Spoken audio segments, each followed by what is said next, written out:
So if we were to look at like how much you made your first week driving Uber versus how much you made your first week driving Lyft, do you know like do you remember how much you made or like which was better?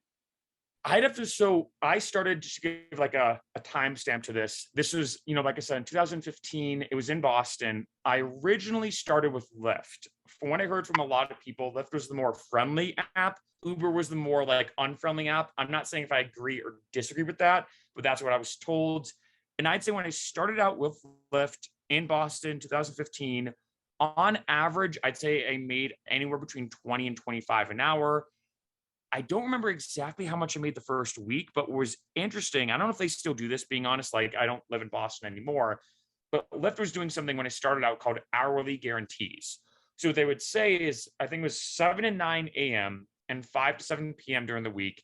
They said, hey, if you drive during this period of time, you have a 90% acceptance rate, and you do at least one ride in each hour, we'll bump you up to minimum X amount an hour.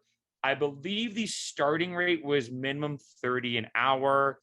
After Lyft took its cut, I think that came out to be, I believe it was 24 an hour. So I Oh wow. typically would drive in the morning commutes, 7 to 9 a.m., just because I love that minimum hourly guarantee, 5 to 7 p.m. And then, of course, on Friday and Saturday nights, if I was free, then I'd do that. But I think I started around, if I had to guess, 20, 25 an hour, and I started with Lyft. Okay. Wow, they should I didn't even know they did that. Yeah, I wish they would bring it back. It was awesome because there was a period of time, and also as we can imagine, when it comes to snow and winter, you make more money. There are some weeks where they'd say, "Hey, minimum 60 an hour guaranteed," and I do one ride from 7 to let's say 8 a.m., and that one ride would be $20, and I'd get bumped up to 60. So I think that's Oh, why they stopped nice. doing that. They probably lost like a ton of money, but I think it was their way to incentivize drivers to get on the road, especially as ride sharing was just kind of coming about. Yeah, definitely. There's actually this app called Solo. I don't know if you've heard of So it. no. Um, this they're like one of our sponsors, but Solo actually has pay guarantee Oh wait, I'm gonna write this down and actually. Is it like a ride sharing type app, like Lyft and Uber, or does it have like a different like structure? it's like its own app that helps helps like gig workers and rideshare drivers. So you can link your gig account, whether it's like DoorDash or Instacart, Uber, Lyft. Gotcha. And in some cities, it's not available everywhere yet.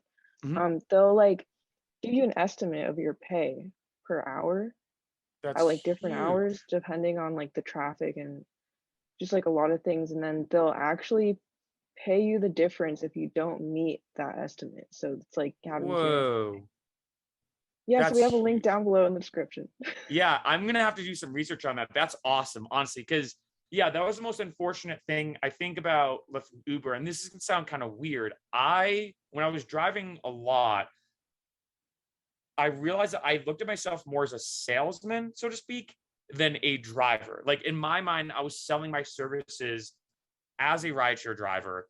And as a result, and every driver knows this, there'd be some hours I'd make, a good amount of money. Some hours, I mean, depending, like say if it was an off hour, I make only like $5. Then when you factor in you're an independent contractor, taxes, depreciation on your car, it's like I'm making next to nothing. That's really cool. I'm gonna have to check that out. That's awesome. Yeah, also, if you use the link in the description, you'll get $15 just for free Oh, after you use nice. the gig account. So, Oh, I'll check that out. yeah. But anyways,